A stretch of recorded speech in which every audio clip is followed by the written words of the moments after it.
Saya Kang Handri Irama dan saya yang paling setia mendampingi.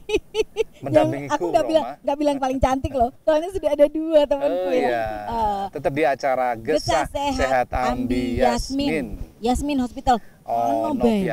Nobain kegiatannya. Macam-macam memang kegiatannya. Apalagi kalau untuk yang perempuan nih. Wah, narasumber ini sering banget aku ajak kalau biasanya parenting. Di Yasmin Women's Club kita itu kan ada Yasmin Kid, ada Yasmin Women's Club. Dan kita sering banget ngadakan acara parenting untuk mengedukasi kepada ibu-ibu supaya memilih menu-menu yang sehat buat anak-anak. Ngomong-ngomong soal klub ya, ini juga ada klub donor darah. Oh iya. Jadi makin banyak terbaru aja ya? Nanti ya, terbaru. Jadi makin banyak saja kegiatan-kegiatan yang ada di Rumah Sakit Yasmin. Betul. Nah, kalau kita ngomong soal menu-menu tadi, balik-balik ke topik ke kita. Makanan, ya. Di depan kita ini ada banyak sekali makanan-makanan ya. Oke, mungkin ini adalah beberapa menu yang menjadi contoh ya dari Mbak Ida. Ini menu apa saja nih? Jadi saran penyajian. Penyajian. Ya, kadang-kadang kalau lucu-lucu ya. Ya jadi anak itu kan biar tertarik Mbak Mami. Jadi kadang-kadang kan anak mungkin tidak tertarik. Ini kan kayak yang di bento itu ada soto. Jadi dalam satu minggu gitu kita kenalkan juga makanan yang berbau rempah-rempah seperti itu. Jadi tidak mulu-mulu Mbak kayak biasa sayur mungkin hanya nasi sama ayam goreng aja atau hanya pakai nugget. Kita kenalkan sayur. Ini loh soto. Kemudian rawon. Boleh, enggak apa-apa kan enggak pedes. Yang penting enggak pakai sambal. Jadi enggak selalu garing-garing kayak atau sayur bening terus anak kan otomatis bosen ya Mbak. Jadi kan pasti anak itu kok bening bayam terus ya Mami, ini apa enggak sempet yang lain gitu takutnya kan. Lagi pula atau sop jadi enak itu. Ya maksudnya bisa untuk konsumsi yang tua. Iya. Jadi bapaknya juga makan, anaknya juga makan. Sekeluarga dapat. Bumbunya bisa disiapkan jauh-jauh hari karena dia kan kalau bumbu kuning, bumbu soto itu kita bisa buat, kemudian kita matangkan seperti itu, terus kita simpan. Jadi tinggal masukkan aja ke kaldu ayam. Betul. Sangat simpel. Ayamnya tinggal disuwir-suwir gitu, mudah banget. Mereka ada pertanyaan enggak? Ini kayaknya lihat menunya. Kalau yang satu pernah bikin enggak nasi yang bisa dibikin nasi tapi ada matanya? Kok lucu cantik juga banget. Mungkin nanti kalau Siva dikasih kayak gini ya lahap. Termasuk juga platingnya gitu. Iya, jadi platingnya juga ada yang pengen pakai bento, pakai seperti ini tempat kayak gini kan. Oh ini apa? Oh ini pesawat. Mungkin ada yang hewan yang lain seperti itu. Ini itu hanya ada di Garden Family Resto. Di rumah saya nggak ada ini. Menu anak-anak juga. Tapi ibu juga boleh ya istilahnya bikin nasi gitu Maika. Kebayang nggak Maika bisa bikin nasi ada matanya kayak gitu? Masih nggak kebayang. Ini sangat simpel sekali. Ya. Sebenarnya kan hanya simpel. Ya, matanya merah ya. Jangan-jangan ada masalah nanti bisa konsultasikan dengan dokter mata ya. Enggak, kan cuma menandakan kalau dia pakai mata. Ini hanya garnish biar mempercantik seperti itu. Menarik. Ini kalau kayak yang ini sama sop. Jadi dia ada sayur sopnya. Juga ya. Kemudian ini juga nugget seperti itu. Ini ada sop. Ini sopnya juga ada apa aja? Ada wortelnya, kemudian ini juga ada udang, jadi bisa kita kenalkan dengan udang, kemudian ada buncis, ya bisa dibuat udang pentol udang bisa, atau untuk ya dipotong-potong seperti itu bisa. Ini jadi tentunya dengan catatan bahwa anak-anaknya tidak punya riwayat alergi terhadap udang. Betul. Jadi ini adalah salah satu contoh gitu. Jadi kita untuk anak itu kan kita kenalkan dulu semua makan. Nanti kita tahu kok setelah makan ini alergi. Jadi kita tahu akhirnya kita tahu. Anak itu nggak semuanya doyan. Coba misalnya si kecil apa selalu menerima setiap makanan yang disuguhkan. Kadang-kadang kan apakah kita juga masih akan terus seperti itu? Kalau pengalaman saya itu si kecil sangat nggak suka yang warnanya hijau-hijau Bu Ida. Jadi kayak ada kelihatan sayur itu aduh kok hijau gitu.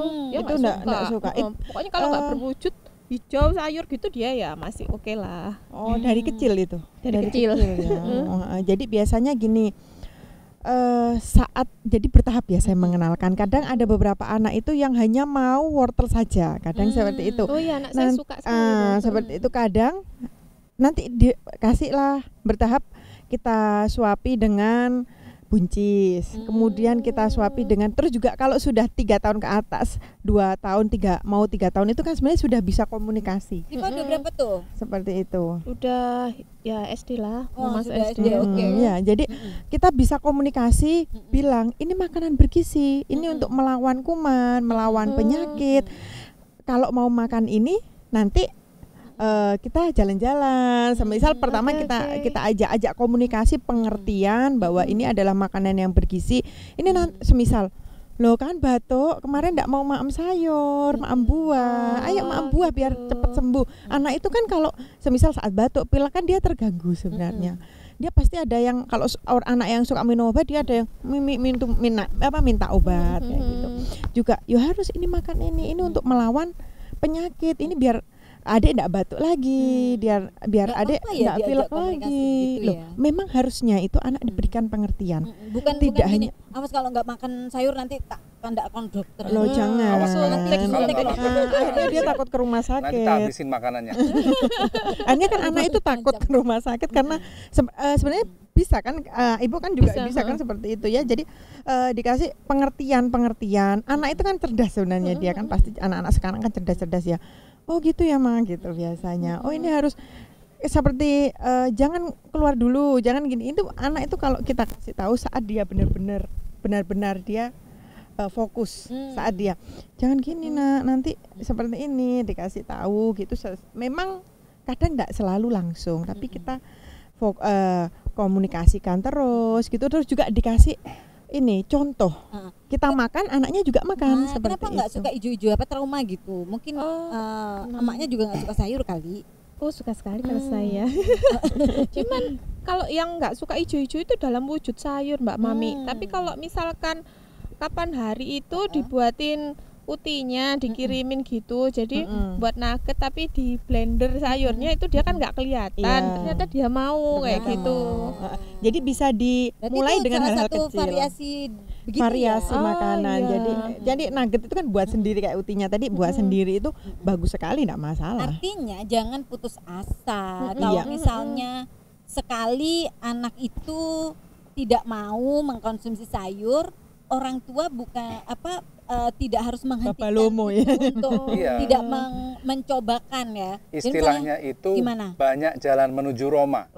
Jadi misalkan nggak bisa dibujuk dari sisi ini, dibujuk dari sisi sana, gitu loh. Oke. Itu. Jadi dan itu harus terus-menerus dilakukan sampai benar-benar dia nanti dia sebenarnya akan mau. Tapi memang butuh proses. Ada anak yang 2 tahun usia baru belajar makan tuh dia hanya mau telur rebus saja, ada jadi enggak bosan Mbak, tapi orang tua itu bukan berarti kan melulu itu. Nanti kita kayak Mbaknya tadi kan kayak menyesalkan, maksudnya itu saat nyuapi, saat apa diselipkan ayam pas nyuapi, mana telurnya, ini telurnya diselipkan, tapi lama-lama apa ini kan dia ngerasakan itu ayam enak kan, seperti itu. Pertama mungkin dia akan memuntahkan kayak enggak mau gitu. Nanti besok lagi seperti itu dicoba bukan lagi. Berarti ketika misalnya dicoba sekali kelihatannya anak moh-moh itu enggak coba lagi. Orang tua enggak boleh gitu Mbak. Jadi karena memang kadang orang tua itu seperti ini. Enggak Mbak, itu sudah menjadi patokan. Dia itu enggak mau nasi, Mbak, maunya kentang saja. Itu sudah menjadi patokan. Bisa dicoba. Kita enggak boleh putus asa, bisa dikasih pengertian, bisa mungkin timingnya. Jadi saat waktu-waktu saat anak lapar, bangun tidur, habis mandi, seperti itu ya. Sesuatu kalau apalagi habis diajak berenang 1 jam, adanya ini loh. Kadang ada anak yang enggak mau tahu tempe gitu kan. Itu gini. Ibu punyanya ini ya. Sebenarnya bukannya enggak punya, tapi kan kita itu kalau anak pengertian enggak apa-apa. Adik kan suka tempe, kadang anak itu seperti itu.